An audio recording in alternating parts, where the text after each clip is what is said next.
Yeah, essentially, because what you're doing is you're so focused on the end result or the outcome, or you're focused on like, hey, this is what I need to do, instead of understanding what does the audience want. Yep. Right? Because if you just go through a presentation and you go through a script, that's what you believe is best, instead of figuring out what's the client care about, what does the audience care about.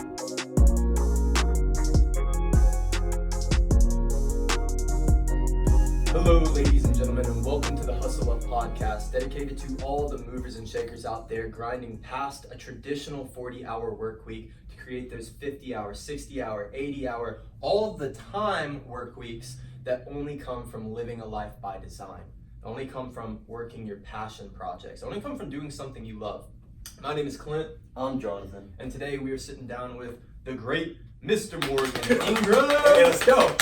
Mr. SDR, Mr. Keep Dialing, Mr. Sales Guru. This guy lives a life by design. This guy travels to a new state, a new city every week to train people on how to sell better. Is that accurate? That's it. Yeah. That's it. So I wanna hop into a couple things real quick. We were speaking offline before the camera started rolling, and talking about how you got into this, where the mindset started. Let's take it all the way back to childhood. Were you raised with the keep dialing mindset? Were you raised to be persistent, or is that something you developed over time?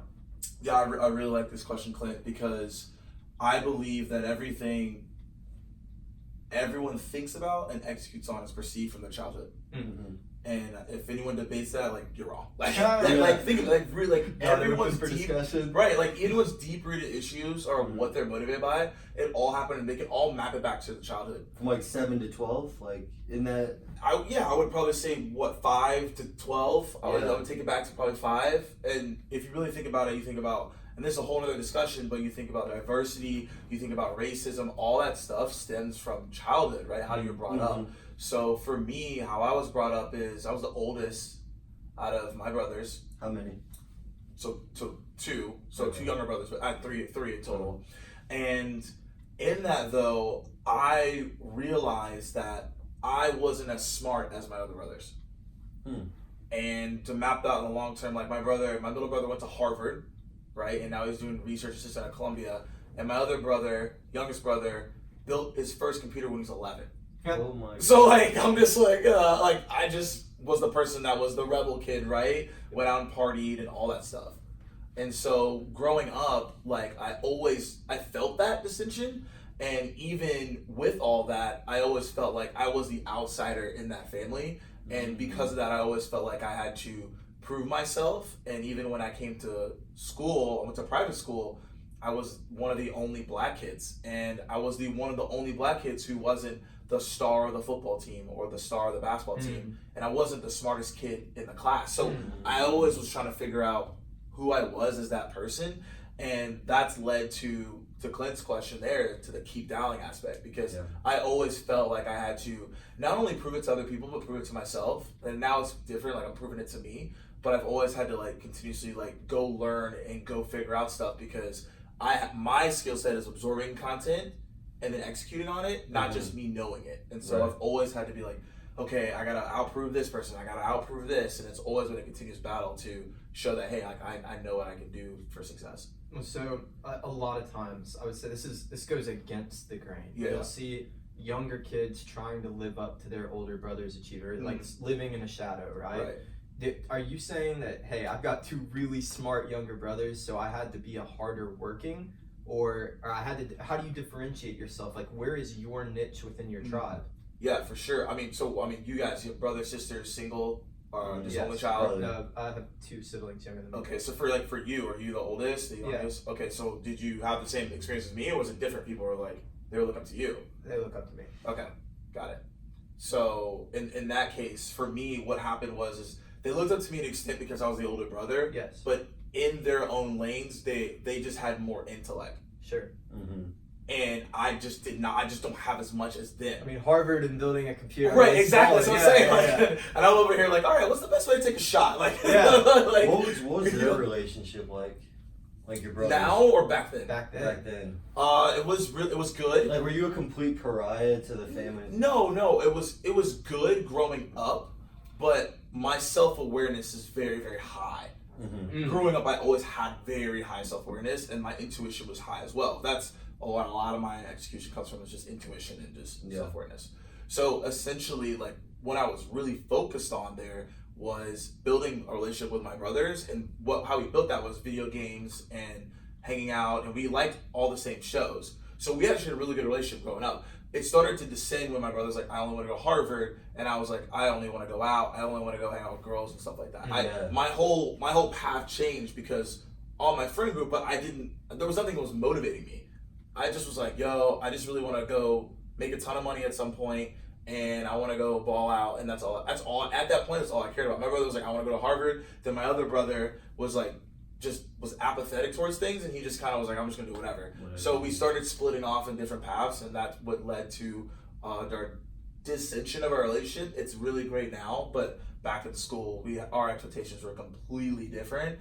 And to go back to your point, like, how did I live with that? I think for me, it was just knowing that I had to figure out my own lane as I've been continuously doing this job and this career that I'm in, to make them see that I'm ultimately confident in myself. Yeah. And even though I may not have all the support that I had getting up to this point, that I still believe in myself, and now they respect what I do, and we have really good conversations, and they're more willing to be curious about, okay, so what do you do now? Absolutely. It's kind of like the disruptor or innovator, depending on the light you look at it, right. Who drops out of college. You know, it's like you've got these academics who think that there's the one way of being smart or being an intellect. Exactly. And then you are the guy who's lived that extroverted social life, and now you're getting results, and now their whole paradigm is shifting because everything they thought was the only way is being completely uprooted by what they thought is the anti-way. Absolutely. If that makes sense. No, it makes complete sense. And I feel like you both probably could attest to that. There's probably a lot of things you've done up to this point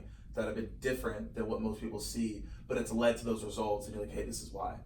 My whole life is a complete juxtaposition. I know. That's what I'm saying. Yeah. He used the term disruptor, and he used it differently than I would have thought too. Yeah. Something that's been on my mind lately is like youth at risk. I was 100% a youth at risk back in high school. Yeah. My parents sent me away. Yeah. Like the problem. See you, Clint. Right? Yeah. Just get away from your brother and sister. Exactly. Yeah. You can't do any more harm. Like it's just like baby Clint. They just drop him off like at the daycare. It's like, dude, it was bad. Good luck with a note. And Clint just sits there like this. Well, what you see, dude, this is crazy. Is you see all these other kids. I've kept in touch with them through Facebook or LinkedIn or whatever. All these other kids that were labeled youth at risk are now doing cool things. Every single one of them is an entrepreneur. Absolutely. And they're seeing different varied levels of success, but you see kids with high risk tolerance, kids who are willing to break the rules or bend the rules or whatever, they start going out and doing their own thing and making their own path. And so I support small business, I support big business, whatever. Absolutely. I support self-starting. And so when you used the term disruptor, that was the first thing that came to my mind was problem kids. I was a problem kid. Yeah. Going out and getting after it. But that's the thing is like it's really that you're an innovator, but the academia system or those that are in the system of obedience label that as a disruption. You're in the wrong ecosystem. Exactly. And it's what's that Einstein quote about the fish trying to climb a tree? I didn't do great in school. I wasn't terrible, but I also didn't do great in school. Yeah. I want to bring it back to Morgan, our guest. What's started motivating you, man? Like, at what point did you start getting some fire under the sails, saying, okay, I want to carve that own path? Absolutely. I would say, I think it's since back before I even got into sales. Yeah. I think when I truly had the fire in me was just having the right ecosystem. Mm-hmm. I heard you guys say that, and I wanted to touch on that, so I'm glad you asked that question, because I never wanted to be a public speaker. Yep. Never wanted to create content. I never wanted to be in sales. What? But now, like, this is like, I'm like Morgan Ingram equals sales. You're like, now I'm like in it, you know, and like everything. You are it. Yeah, like I'm in it, and so like it's so different now. And the reason for that is because it was my perception. So I was always the kid in the back of the class, the back of every presentation, cracking jokes, like whatever. I don't care about the speaker. I don't care about this Bible study, whatever it was. I always was the one who would be disrupting everything and breaking all rules. Yeah. Because to me, I was like, this is boring. It's status quo. So in that, I realized as I was in college, I took a public speaking class, which you all probably had required to take, whatever. And so in college, like I took things some seriously, but for the most part, I was not really taking things seriously. I could wing a lot of things and finesse a lot of stuff, so I did. And in that class, every presentation I got an A, and I finessed all of them. I just could just speak really well. That's just my gift. And so my teacher was like, hey, after the end of the semester, was like, you're really good at speaking, but you really didn't deserve all the A's I gave you. And I was like, what are you talking? You gave me A's. Like, you made the decision, and I didn't force you to do that. And he's like, no, like, you're just naturally talented at speaking. And if you took this seriously, you could not only impact a lot of people, but truly answer your calling. Is this your freshman year?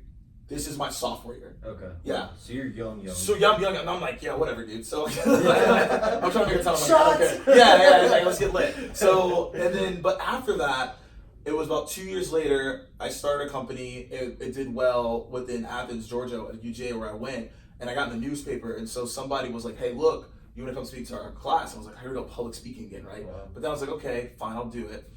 And I did it. Same thing where I kind of finessed it and I just was passionate about what I was saying.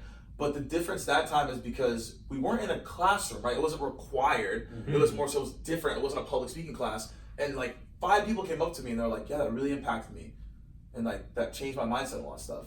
And in that moment, I realized that I need to become way more passionate about this. I need to take this seriously.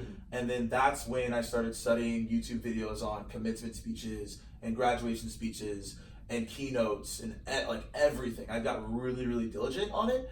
And because of that motion, the reason I have like my true fire is I went on a plane to see my uncle in Texas. He's in Dallas. And this is like right after I graduated. So this is all building and momentum off of what I just told you.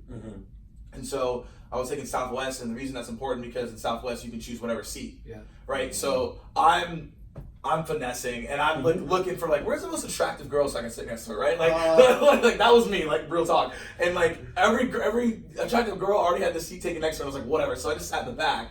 And so I posted up back there because I was like, okay, at least I'm like in a zone where maybe I can talk to her, right? And then as I was there, a guy sat next to me. And I was like, okay, whatever. And he was like, hey, like, nice book you're reading, which was The Law of Success at the time. Who's that by? Napoleon Hill. Okay. Yeah, so it's the book before Think and Grow Rich. Got you. Yep. So I'm reading, and he's like, hey, man, great book you're reading. I got to tell you something real quick. Granted, I don't know this guy at all, right? I'm like, okay, what do you have to tell me? He's like, hey, so this is, and again, whatever people on this podcast, whatever you believe in, God, nature, universe, Buddha, whatever. He said, I'm here because God's giving me a message to tell you that you need to stop playing around. And I was just like, what are you talking about? Yeah, and he's like, I know in your head right now you've been thinking about how do you do this public speaking thing. I'm here to tell you, like, that's what you should be doing. He specifically said public speaking. Specifically said public speaking. What? One of the craziest moments in my entire life, and I'm just like, okay, what do I do? And he's like, all right, like. You actually asked him, what do I do? What do I do? I was like, okay, like you just hit me right in the heart. This is why I'm going to Dallas because I'm trying to figure this out. And you're right here, so like, all right, what's up? Yeah, man. We're in the Matrix. Yeah, I was like, what do I do, right? So I had like my notebook, and he's like, all right, let's write out a game plan. So we wrote out a game plan of what I can do, what people I can start listening to, where I can start speaking, how to start getting my skills set up, and then on that entire flight, we wrote out an entire plan.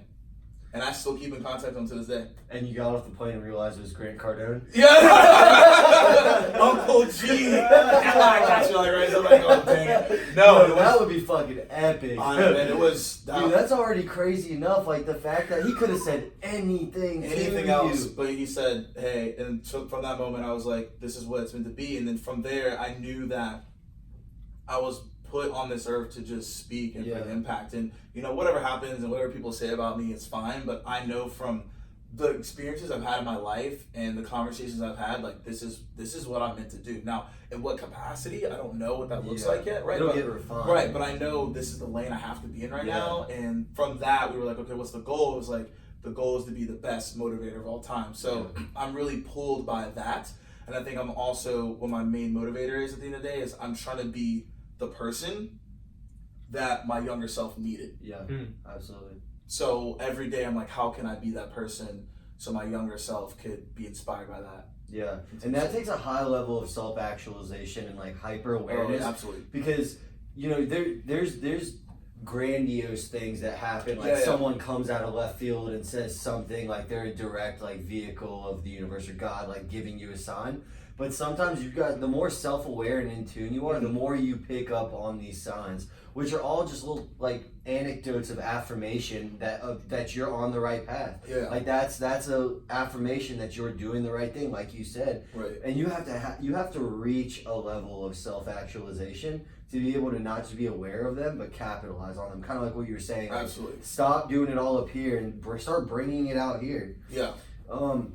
How did you refine your self-awareness or your self-actualization? Was it through personal development and through reading? Do you meditate? Like how did you not just become a good speaker, but become aware enough to be a successful entrepreneur? It's 4 things. Okay. One was, everyone listen to this, you all probably were not gonna like this advice, but this is the best advice that I ever got. So find your 4 to 5 closest friends, take them out to lunch, dinner, coffee, drinks, whatever, and then the only thing you ask them is, what are the 5 things that you love about me? What are the 5 things you despise about me? That's a tough one to do for a lot of people.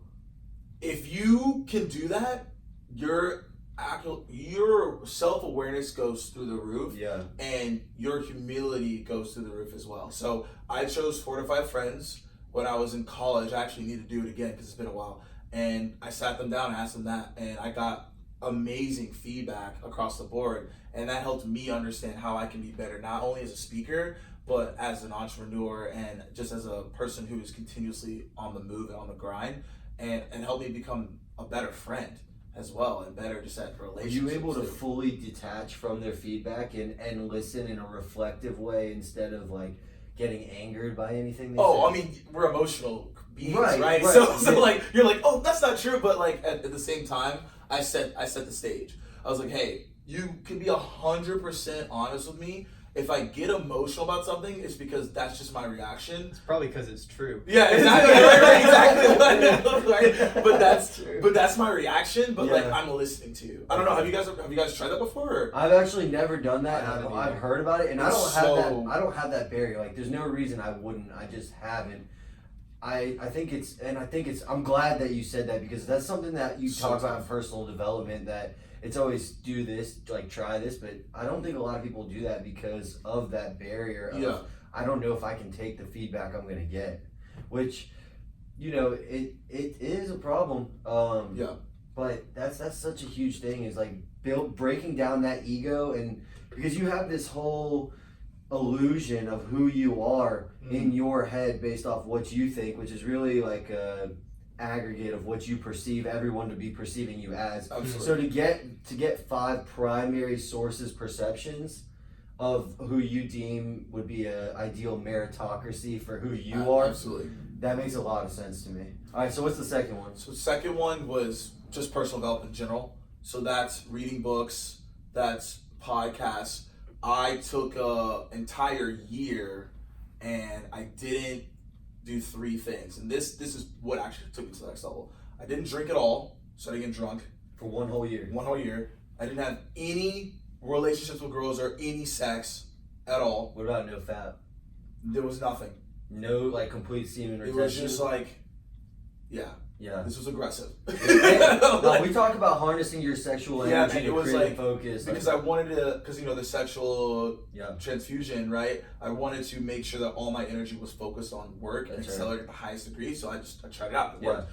And then 3, what I did is instead of music on the weekdays, I would replace it with podcasts. So on the weekends I could listen to music. Yep. Because if I'm going out, I can't be like, oh, music, can you guys play like Tony Robbins real quick? Go to the club. Oh, Drake's playing? Can you guys put on Eric Thomas? Everybody's it's like, Maureen, what's this pregame list? Like, no, we're just listening to Gary Vee today, sorry. You take shots to Gary Vee. Right? So on the weekends I could listen to music. Weekdays it was only podcasts. And awesome. Because I did that, I fundamentally understood myself on a newer level because I wasn't distracted and I wasn't putting stuff in my body or messing up my mind on so many other things that I could pick up from all the three things I mentioned. Because if you do that, you're picking up that energy, whether you like it or not. So by doing that, it helped me accelerate my career, accelerate me as a person, and just helped me understand like where I needed to go. So that was number 2.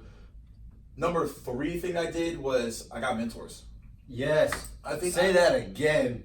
If you do not have a mentor, yes, bro, you need to get one, but you need to break it down further. Like mentors in different areas. Yeah. Right. I think people think about mentor and they think about only business, but it's mentor like spiritual, right? It's a mentor that is focused. Maybe it's just finance focused, right? Health, right? Like we all have a personal trainer here, like Michael, right? That would be like the mentor. Shout out Chiara. Shout out Michael. But the whole thing is like, I realized I got mentors. Yeah. And I continuously have mentors. Like I have like 6 on there, but there's 6 different things, right? And I go to them for specific needs when I need them. 6 what? So 1 is financial, right? So I gotta make sure like what's going on financially. I don't want to like lose a gap or something like that. Is that a mentor or do you have a financial planner that mentors your finances? That's a good question. It's both. Yeah. It's both 2 separate people? No, it's both like and one. Okay. Yeah, in one.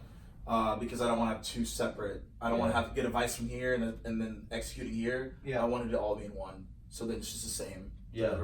Yep. 2 is so like my CEO, my boss is my mentor for sales. Yeah. Right. What's his name? John Barrows. Yeah. So J Barrows Sales Training, John Barrows. So that's my mentor for sales. I have another mentor, and it's focused on the best way to say this. It's just focused on just like diversity, if that makes sense. Yeah. Like because you have to have someone that is in the same likeness of you that has gone a similar path. Because me as an African American, if I'm getting advice from someone who isn't an African American and isn't in that status, their advice is going to be great, but it's not going to be directly applicable to me. It's like pick somebody that you want to be like. Yeah. Exactly. Their age. Someone said the other day, only take advice from someone you'd want to trade spaces with. Exactly. Yeah. Right? So that diversity person was Let me ask you this. As you go through, and for the 3 you've already done, can you, like, if you can recall without spending too much time thinking, like, one gem that you've gotten from each of them? Yeah, I think from a financial standpoint, I mean, there's not a lot of like ground shaking advice you can get from a financial standpoint because it's really just be consistent. But I think at the end of the day I think this is critical because I believe I don't know the percentage, maybe it's like 60% of people have like less than $5,000 in their saving or something of that nature. Under $1,500. Yeah. Most people cannot afford a random $1,500 expense. Yeah, something, stat like that. That's crazy, right? It's insane. And it comes down to law of success, go back to that book, is the fact that people spend 50% of their income on miscellaneous things that they don't need. Yeah. And they put 0% into savings. So they're like, oh, I don't have any money. It's like, well, you spend it on random things that you couldn't afford. You put yourself on these payment plans, and if you can't pay for it, you can't pay for it. So the advice that I got from a finance person was, hey, if you can't buy it twice, don't get it. Can't afford it. Love that one. If you can't buy it twice, you can't afford it once. If you can't buy it twice, then why are you buying in the first place, right? So people buy shoes. Oh, I got a new shoe that came out for $1K. If you can't buy 2 of those shoes comfortably, you shouldn't be buying those shoes. Absolutely. Right? That's huge. Right? Like, there's no point. So that's the whole, I think a lot of people do that is if they can't buy something twice, I don't even consider it. It's not even an option for me. Right. And then advice I got from my boss, sales mentor, was when you do sales right, it's the best job you can have. When you do it sales wrong, it's the worst. Mm-hmm. So I've always had that mindset. Like a nightmare. Yeah. Because you're just going through the motions, you're stressed, you're chasing down deals, you're being aggressive. And if you do it in the right way, you gotta be direct with people, but you're not going to be as stressed out if you're doing it in the right sequences. Yeah.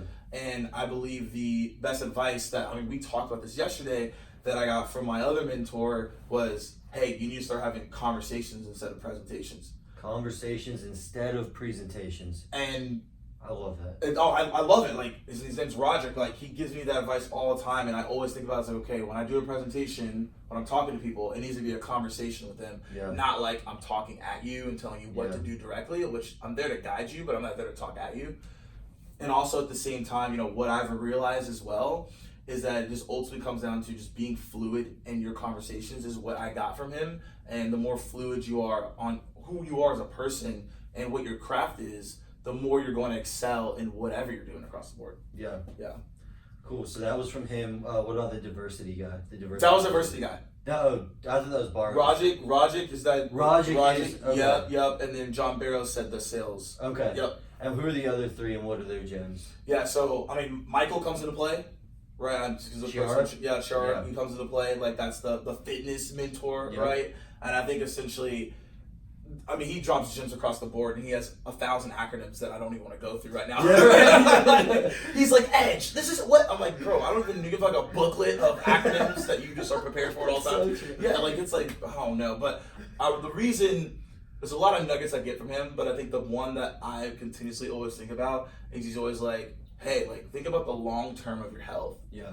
Right? He's like, you're doing really well now, but like, what happens if something happens and you weren't taking care of your health and you can't enjoy the stuff that you work for at this moment? Yeah. So then it's like, all that stuff, did it really matter at the end of the day? And I was like, that's a good point. So I always try to lean on that for sure. My biggest thing that he says he put in my head is how much more you get out of your day if you live a healthy lifestyle, just because your energy level is so significantly higher. Yeah.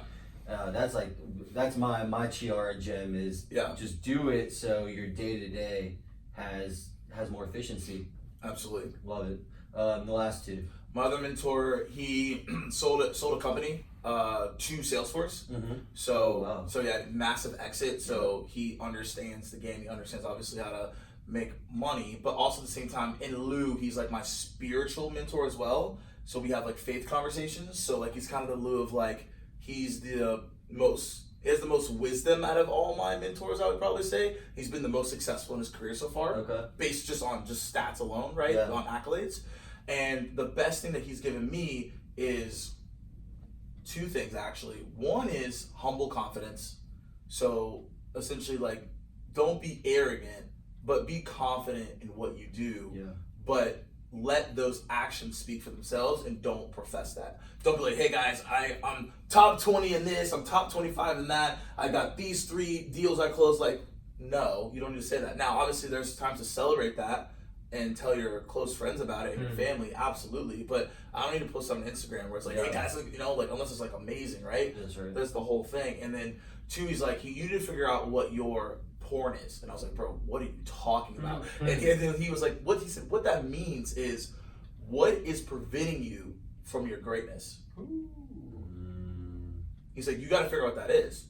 And he said, what is that for you? And I was like, well, I got to think about it. He's like, I think one of the things that you struggle with, he was talking to me, is you get too caught up sometimes in your content, right? So likes and comments, where it's not a bad thing because you care about your community, but you let that be the driver for you to keep moving when you should be the one keeping yourself moving based on your goals. Right. And that's like super small and minute, and most people wouldn't know that, but you're right. I gotta, like, because we live in such a social world, I can't get too caught up in what's happening through social. It's great, but that's not what I'm doing. That's not that I mean, there's impact there, but the impact is what I'm doing for my clients. Yeah. That's right.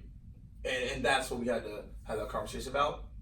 Last mentor was probably one of the most impactful ones, because he helped me get on this journey and helped me understand to build my brand within sales. Because I didn't believe that I could have as much impact as I do right now, because I just started.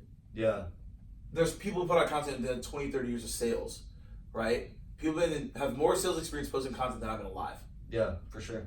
That's honestly crazy. Like, that's facts. But he was like, the way that you can do this, because I believe in you, right? We had a face-to-face conversation. He said, I believe in you because of what you've built on your personal success in your personal development so far, just from college alone. And he said, based on what you've built on that skill set, you should be able to be successful in this. He said the best way to get an audience and get people to respect you is just talk about the stuff that you know and that you do, and you'll be fine. And so that's what I did. I don't talk, none of my content stuff that like I made up, like it's all the stuff that I've done and seen success with. Yeah. And what was your, no, that's fantastic. So you got 6 guys. You got a finance guy, you got a diversity guy, you got a sales guy, you got a marketing guy, the branding guy at the end, fitness guy, and then you've got a guy who's really just the ultimate entrepreneur, who's seen something from seed to spiritual too. That's a big 6 to have. So just to end that original question, because I think we were talking about the 4 ways you reach that point of self-actualization, and number 3 was mentors. Number 3 is mentors, and number 4. Number four is, I believe, the most important. Saving the best for last. You have to, right? Drop the bombs. Is I blocked everyone out for 2 weeks. And it was so a lot of stuff happened like right after college. So I feel like the biggest growth for me was like right after college. Yeah. Because I did so many like insane things, but that helped me to get here today. So like David Goggins insane. Yeah. No, he's a whole nother animal, right? But what I did was I locked myself away. I didn't talk to anyone for like 2 weeks, called, whatever. I did not answer. I was with my parents. I really didn't talk to my parents, and I lived with them at that point. I was I cut everybody off. And so what I did was I wrote down 3 things: my strengths, my weaknesses, and situations that I blamed other people for, but it was really my fault. Can you give some examples? Yeah, so basketball. I blamed my doctor. I blame the people on my team. I blame external factors on why I wasn't good. Oh, my doctor told me I was going to be 6'7", so I ended up not training to be my 6 foot. I was planning for it. Right, exactly. Or like, oh man, my coach didn't let me in the game because he doesn't like me. Or, oh man, all these people are going to be pro basketball players, so like, that sucks. I don't need to train. When in reality, I should have just trained regardless, and I should have just been better than everybody, and I should have just came in there and been like, no, I'm the guy. I didn't do that. I made excuses for other things that I thought were going to happen, right? Like that, I would say that's a big one for sure. Now, do I like regret not doing that? No, because I'm doing it today, which is awesome. But that is one thing that I definitely remember, because like I blamed a lot of people for that situation. And how did doing that process of writing out your strengths, weaknesses, and situations where you blamed others, how did that fundamentally change your perception? It's a complete paradigm shift.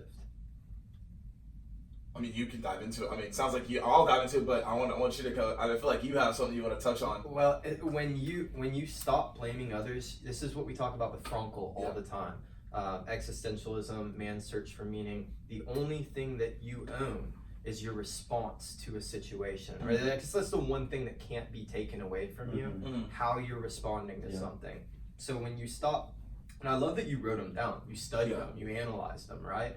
Now you're saying, okay, I'm taking ownership of this situation. Right. I'm taking responsibility for this situation. And when you take responsibility for it, you take that power back. I'm not giving power to others. It's not when it's their fault, you're giving that power away. Right. When you're owning it, you get that power back. Right, exactly. Cool. So Morgan's 4 tips to self-actualization is create a meritocracy of 4 to 5 year friends and get them to give you 5 of your most lovable qualities and your most need to be improved. It's not fun. It's not fun, but it's important. Number 2 is be careful about your inputs, because inputs equal outputs. That applies to music, podcast, videos.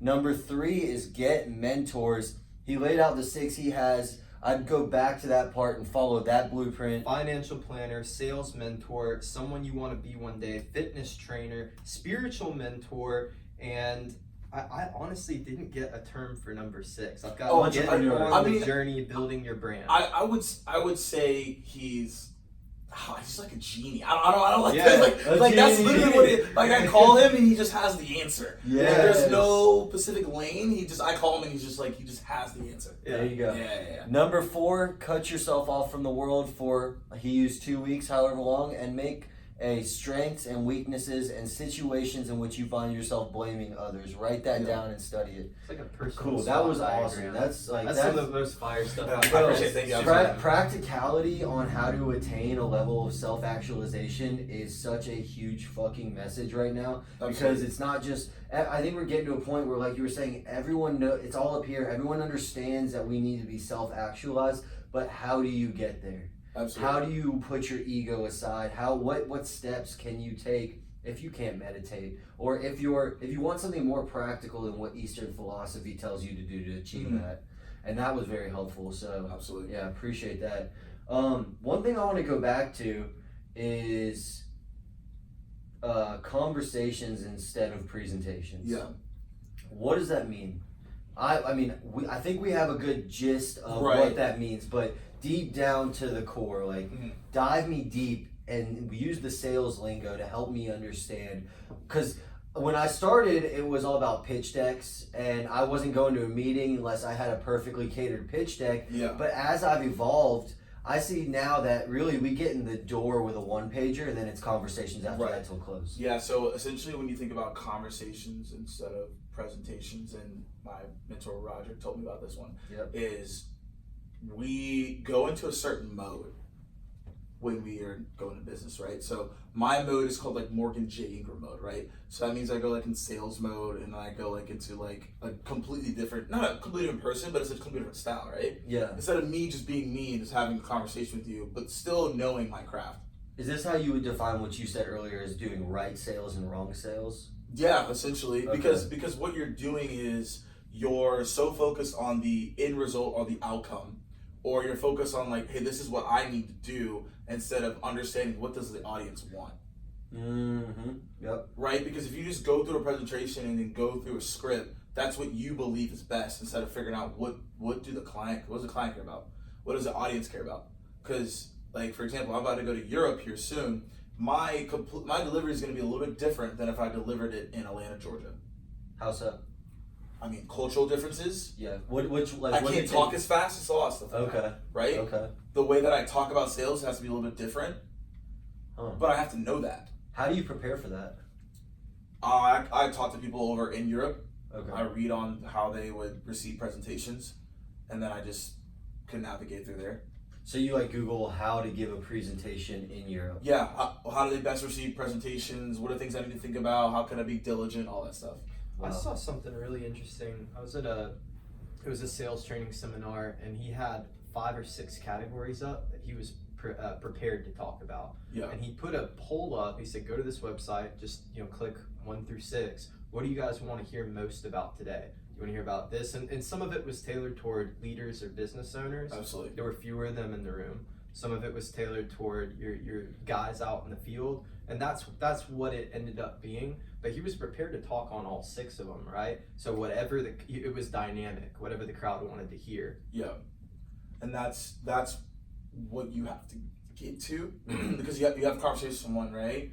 And it's a back and forth, it's very fluid. Yeah. When we go and go pitch something, obviously we need to be professional, right? You can't just be like, oh, this is lit. Like, you can't do that in a presentation. Yeah. But what you really want to focus on is like, how can I ask the right questions to get them engaged? So in return, it turns into a conversation. That interaction piece. Yeah, exactly. Yeah. Yeah. Which is tough, and I've actually been realizing this from our Hustle Up events, which is the last Tuesday of every month in Atlanta at Red Martini. But it's like, we had our first one, and that was awesome. We had a great panel talking, but then in our last one, we engaged the audience while the panel was going. Like, it wasn't like panel and then Q&A. It was like, we're chopping it up about this topic. Let's throw a question in here. Absolutely. It's just a vibe, and that's like, I saw firsthand. Like, I didn't just see it. I felt the energy difference of when the customers or the audience was engaged with those that were presenting. Right. It's a whole different paradigm, and it's like it's something up here that goes away because something up here rises up, if that makes sense. And when you said that on the phone yesterday, it really, like, I thought that was the perfect way to conceptualize it. Mm-hmm. Conversations instead of presentations. Because that's just really what it is. And whether you think of an actual presentation, a deck, or whatever it is, or the fact that you're going to go in and talk about what you want to sell instead of listening to what they want to buy, Right. that is such an important message that, is ultimately, I think, the more I study sales too, that's really the differentiator. And how well can you calibrate to that situation where you know what the best product for them is, but you also got to help them understand that based off their inputs. Absolutely. So, yeah. For those that don't know Morgan that well, hope you know him better now. You were ranked, look, if I get it wrong, forgive me, you were ranked as a top 10 influencer on LinkedIn for the sales channel, or for the sales world, right? That's correct. Yeah, it's very cool. That's an honor. When did you start putting out content regularly and diving in? Is it in college? Was it post college? I started making consistent content after college, so that was around like 2014. I started off with Facebook videos. Those are just motivational videos. How long? How long were the videos? Yeah. Or how long were? How long were the videos? 5 to 15 minutes. Okay. Everybody roasted me for it. Ha! It sucked. Don't you have one saved where someone said something on it or you said like, I'm gonna be doing this in like 5 years? Yeah. You know what I'm talking about? I still have that post. What is that post? It says, it was very aggressive and I was very angry that day, but it all panned out, so it doesn't really matter. So, but essentially I was like, I'm going to be a it was at that time because I was really focused on motivational speaking, but I'm going to be a motivational professional speaker. Like, I know a lot of you all make fun of me for it, but I'm very serious about it. Like, I study this craft. Like, I watch YouTube videos. I watch keynotes. Like, I spend my time instead of going out, and what I do instead of going out is I watch these videos. Like, I'm speaking in gyms right now. I'm doing what I need to do, but I'm going to tell you all, like, in the future, like, this is what I'm going to do. Yeah. That was my Facebook post. What year? 2014? 2014, yeah. Wow, and here we are 5 years later, and you're doing. I'm gonna repost it and be like, hey guys. You need to. I am. That would be a fire ad. Like if I saw that like as a sponsored ad, that would get me fired up. But I was so confident, and actually my dad came in my room and I was like editing a video, and he was like, Morgan, like, I don't understand what's happening. He's like, what are you talking about? He's like, I've never seen anyone in my entire life more committed to making something happen than you are right now. And like, he didn't believe that it was gonna happen, but he was like, I just don't know why you're so committed. I was like, I have to do this. I was like, there's really no other option for me. Like, I'm gonna make this happen. I don't know what it's gonna look like, but I will make it happen. Yeah. And it's happening. It will continue to happen. But the whole thing is, I believe that Facebook post was the switch of the gear. Yeah. Because once I posted that, I was like, I'm in now. Yeah. Like, game on. It's out there. If you didn't like or comment, you saw it. Yeah. You saw that post, and so you're like, all right, either Morgan's gonna make it or he's not. And that from that post, I knew I had to move forward. Man, that's beautiful because it's like, it's that internal confidence, but then that external conviction, like on the most mass scale possible, social media. And there's a funny kind of thing, and I think we talked about it at book club once, where it's that line of where am I overboard and saying too much, and where am I speaking into existence or putting myself in the deep end where now I have to swim because I've already told people I'm going to accomplish something. Yeah, absolutely.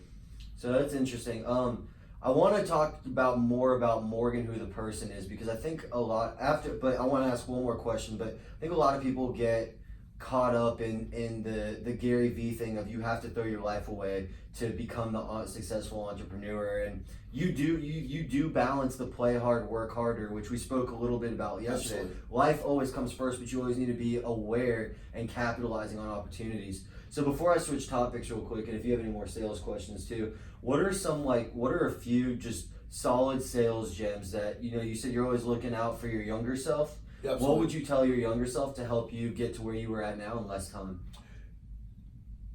I mean, in less time than what I've done so far. Like, hey, jeez. How old are you right now? 26. Yeah. Do you even have one? Yeah, like, I don't know how much faster you can go with this. I know, right? I would say Crazy, bro.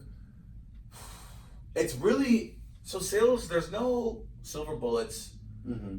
And the more successful salespeople I talk to, it's the small things. The really small things that are boring. So if I'm going back and looking at it, it's active listening. Yeah.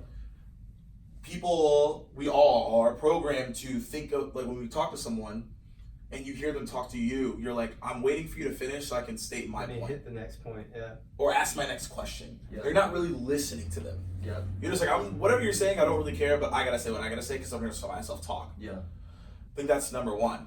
It's active listening. I think number two, I would also say, is be very pragmatic about the expectations and the follow-up with your clients.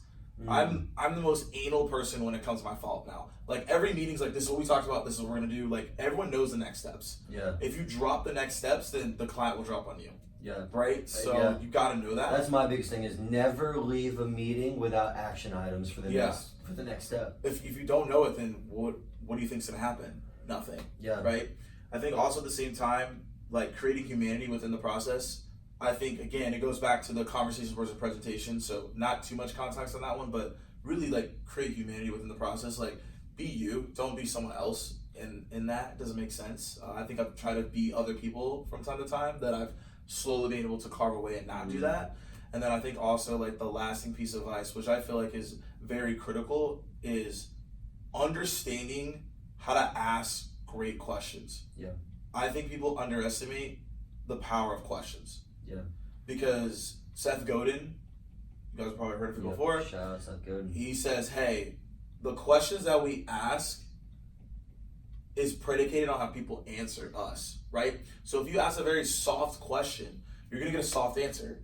If you ask a very like hard question, you're gonna get a better answer. So you have to think about what questions you're asking to get that right answer. Because people will lie with you if you ask a question that's weak. How does one think of, how do I compartmentalize a soft question and a hard question in my head? Okay, so this would be an example. If let's say I went through a presentation with you and I said, does that make sense? Soft question. It's a soft question. People are like, yeah, no one's gonna be like, oh man, you blew my mind. Yeah. Like completely lost. Like no one does that. Now if I ask you, is this exactly what you're looking for? You can't escape out of that question. Yeah. It's a yes or no. Yeah. Yes is exactly what you're looking for, no it's not. And if you go around the question, then it's like, why'd you go around the question? Like, is it yes or no? So do you have like it chess played out where if you ask a question like that and they're like no or they're like yes, you have different follow-up questions? I have different lanes based on that. So you have like a tree of yes and no's and what to ask to bring it back to the close? Absolutely. Wow. That's very interesting. Because that's like really methodical sales. Because you ever heard the term, there's a method to the madness? Oh, there always is, right? Even the best salespeople have calculated ways of understanding patterns that they respond to. Because if you and Grant Cardone, actually, I'm taking one of his courses right now, and that's one of the things he talks about is if you write down all of your results from cold calls, from any kind of conversations, and you analyze them, there's only so many patterns that they all fall into that you can eventually figure out how to navigate through. Jordan Belfort said the same thing, Way of the Wolf. Yeah. Yeah. Cool. So those are awesome sales tips and very pragmatic, and we'll outline everything that he lists. We'll outline in the description below. So check that out.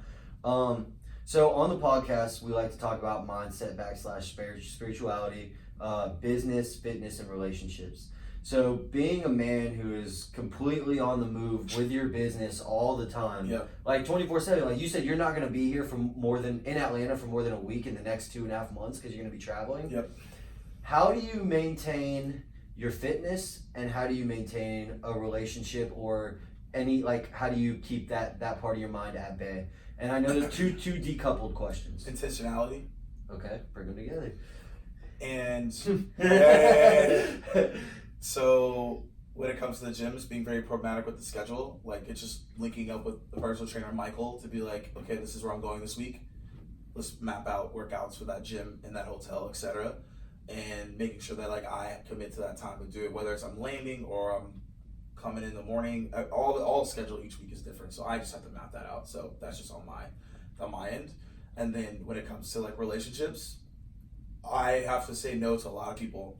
Yeah. People now just want to meet up for coffee and meet up for lunch. Some of you maybe listen to this and maybe you ask me and now you know the answer, so it doesn't really matter now. But the whole point is, it's not because I'm rude or an a-hole. It's because I actually legitimately don't have as much time. That's right. Like, I really don't. Like, I'm on the go all the time, and the small time that I have is for me to like just chill and be by myself. Yeah.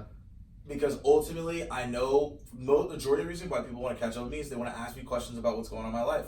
because of what's happening and the journey that I'm on, which is great, which is why I always ask people, hey, what exactly are you looking to get out of this conversation? Yeah. If you can't answer that question, then I'm not gonna randomly meet up with you for coffee. I actually I'm just not. I'm sorry. No, that's what needs to be done. If you wanna catch up, you can call me. Yeah. I'll talk to you in the airport, but I'm not gonna meet up with you for coffee if you don't know exactly why we're meeting up. Yeah. It's not. Wait, if you won't tell me exactly, there's usually an agenda, right? Right. That's what I actually learned. That I went to a business trip in Arizona, and the guy walked in. It was guys our age who had built this. I want to say it was $100 million business, and it was an honor to be there speaking with them. And they walked in. And the first thing they said is, "What do you guys want to get out of this meeting?" And I'd never seen a meeting, and that stuck like that. So for you to have that kind of understanding of your relationships, like you must really, really. I mean, you said it, intentionality. Like Yes. That's what drives your scheduling. It does. I mean, I tell people if they can't answer exactly what they want out of me and they're saying they're just looking to catch up, like that meeting most likely will not happen. Yeah. Because I just don't have 2 hours, 2 hour and a half just to kick it. Yeah. Unless you're a homie, like inner circle, like, okay, that's my homeboy, it's my homegirl. Yeah, I'll kick it with you for 2 hours, but a random acquaintance that I haven't talked to in 2-3 years, or you just want to catch up over coffee, like that ain't happening. It's just not. So, I mean, it just is what it is. What if you get a text saying, "Yo, you trying to freestyle for 45 minutes?" That's different, right? But that's something I want to. So that's something I want to go do. And it's you tell him on the front end. Right, you told me. This is exactly what I want out of this. I'm saying people who are like, "Yo, let's catch up. Yo, let's get." Why? What are we talking about? Yeah. If you can't tell me that, I'm not going to show up. It's just that I'm just being real. But at the end of the I day, think I'm gonna adopt that. 100%. It is very, very effective, and I got it from my mentor, who's like the genie. He told me that. Okay. Genie. Yeah. Because when people ask me on LinkedIn, they're like, "Hey, can I get 15 minutes of time? What exactly do you want to talk about?" If they can't answer that question, then what are we doing? Well, you just want to get on the phone and just talk, which is cool. It's fine, but I just don't have as much time anymore, and that's just my time. I have it mapped out for each hour, for each 30 minutes. Like there's worth on that time. I'm going to tell you how much time my time is worth for each hour. So in that hour, I'm losing X amount of dollars essentially by having this conversation. Yeah. Now that's me being super pragmatic, and that can be like, oh man, Morgan's an a-hole out here. But no, it's just like you have to have that diligence when you have a lot of stuff going on, and you have to value your time. And in lieu, the relationships, same thing. Yeah. I just set up the expectations with girls that I date that, hey, I'm going to be gone for most of the time. I travel a lot, so I'm going to be seen with a lot of other people. So they can't be jealous, right? They just can't be. I'm traveling all the time, and I have to be client-facing. So, hey, it is what it is. And ultimately, because we had the conversation before, and I was talking to you as well, is I had to talk to girls in other cities. Like, it just is what it is. But in that, like, I have to figure out what's the best way for me to date because it's new to me. Yeah. Right? And so I'm continuously trying to figure that out too. Because it's expectations and also value of my time. Yeah, no, and that's it's crazy because your time, like I mean, like you were saying, every second has almost a dollar amount to it. Yeah. And nothing can go wasted, and there's just no wasted time. So do you allow yourself to have leisure time? And what does leisure time look? I mean, we all know you're a huge Travis Scott fan. Scott, yeah. We were talking on the phone yesterday, and I was like, as someone who holistically has been following your brand, I would say it's sales, personal development, and Travis Scott. Yeah. That's my guy. Okay, it's so you traveled to Astro World. In Houston. You followed him around a little bit. My thing is travel. So because of work, I stay places for the weekend. 2 is just music festivals and concerts. I was at one last night. I saw Benny Benassi, so it's like no, it was actually sick. It was fun. But the whole thing is like that's my release. Reading is most people probably see it as a bore, but I actually like it. Fiction, nonfiction, biographies. I the whole mix. You read every day? I try to. I've been very, very, very bad at it lately. It's my goal to like actually start reading again because I get busy and then you know how things go. Like you're just like I don't have time for it, but we should make time for it, right? And then at the same time, video games is a big one for me. You're a gamer? Yeah. I actually had to stop gaming for like 3 years when I came back. How many books do you think you've read? Because I remember about 2 years ago when I met you, it was some absurd amount. 250 in 1 year. That's what it was, yeah. 250 books in 1 year. 400, 500. That's a book every 2 days? Yeah, but that was the same year that I didn't go drinking. I didn't have a relationship at all. No dating at all. Yeah. And then Wow. That's fire. So it was just audiobooks, reading, and beats. That was a boring year, but I knew I had to do it. When you sit and you're doing research or you're reading something or pipelining, whatever it is you do during the day, what do you listen to? Do you listen to anything? I can't, so it's funny. I can't work with music that raps. Music that raps? Because I start rapping and I start getting fired up. Yeah, and then I don't get things done. So I can only listen to music that doesn't have words. So that's movie soundtracks and video game soundtracks. Hans Zimmer?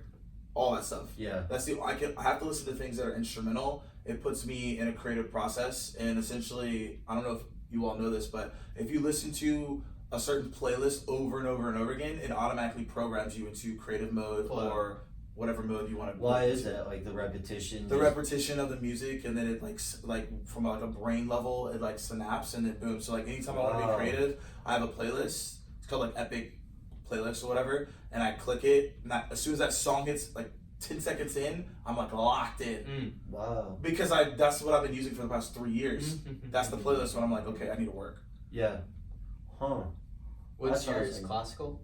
Mine's has their own. lo-fi hip hop, Yeah. or like different frequencies, like 432 hertz, 728 hertz. Or this has been my most recent kick is I go onto Coursera or Udemy or something, and I just let courses run through my subconscious all day while I work on whatever I need to work.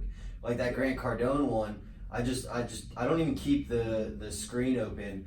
I just pay $10 for the course, and then I just let the audio run in my head like subconsciously all day. Because I'm bigger on, you know how we talked about the focused learning and then the like dispersed learning? Yeah, background. It's like that. Like my focused learning is on pipelining or understanding specific needs of something, but then I have these things that I want to fundamentally change how my synapses communicate. But it's just like it's like two birds, one stone. And I don't know if that's the most efficient or if that's just something that's overly efficient, but I'm like A/B testing that right now. For sure. Yeah, it's funny. You mentioned that Epic playlist. That's happened to me a number of times where I didn't know this. It's a real thing. It's a realization now. Yeah. But I look back at a number of times that I've been like, I instantly get locked in. For me, it's lo-fi. But hey, look, it's 2:30. I know you got to bounce. You had any closing questions? Just one more on the playlist thing is how many songs do you have on your playlist? Like, is it 2 or 3 that get repeated over and over? Oh no! It's like 200, 300 songs. So how do you it just puts on shuffle? And but then the repetition gets disrupted, no? No, because I've listened to every single song on there already. Okay, so it's just like the act of hearing that song, even if it's in no specific order. I start off with the very first song on that playlist. I start off with every single time.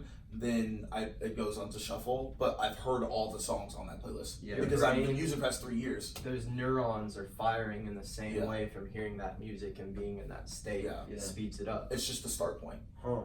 Awesome. Well, guys, I hope you really tune into this one. Watch it twice. Morgan, you came in with fire. Absolutely. The practicality. I think my biggest takeaways are the 4 ways to reach self-actualization. The 6 kind of mentors he has, which could definitely be replicated. Again, learning things is cool. Following someone's blueprint is way more efficient. And then I think another thing that I got from you that I really like is the key to maintaining that play hard, work harder, that play and work balance in life is intentionality. Right. And when you're intentional about making sure that you do whatever it takes to go to the gym, whether it's calling ahead to the hotel and seeing what they have that you can use, or whether it's that relationship element of what are we going to meet for and is it why should we, right? For sure. Right? You know, those are 3 huge things. So intentionality, how to reach self-actualization, and the kind of mentors to have in your life. Morgan, the sales expert, top 10 LinkedIn sales speaker, great sales speaker. You're going to do huge things, bro. I've always you were the first person I ever met in book club, in Define. Did you know that? I didn't. I walked in on my first meeting, and there he was, bro. He was sitting right there, and I went up and talked to him, and that was when you told me how many books you read in 1 year, and then we started talking about rap music, too. And bro, you were the first person I vibed with when I went to this whole thing that really kind of helped fundamentally push me to where I'm at. Absolutely. So I feel connected to you in that way, and I think a lot of people who will watch this will feel connected to you. Where can people find you? Easiest way is just on LinkedIn, Morgan J. Ingram, and if you want to go check out my other content, it's the SDR Chronicles YouTube podcast. What's that? What do you talk about on there? So it's just sales, best practices, sales productivity and motivation, and then just career development. Like how I've grown in my career so far. Yeah, I know a lot of people who've listened to these episodes. Like, you're really out here dropping some, like, again, everyone has it up here. Yeah. But few people bring it out here, and then the people who bring it out here can actually conceptualize it to help others bring it from here to out here. So thank you again so much. We'll link all your stuff below. Guys, this has been awesome. Don't forget, spread the message, share the love, comment, like, subscribe, do all the good stuff. I'm Jonathan. I'm Clint. Until next time, hustle up! Appreciate it, guys. Woo! Morgan, brother!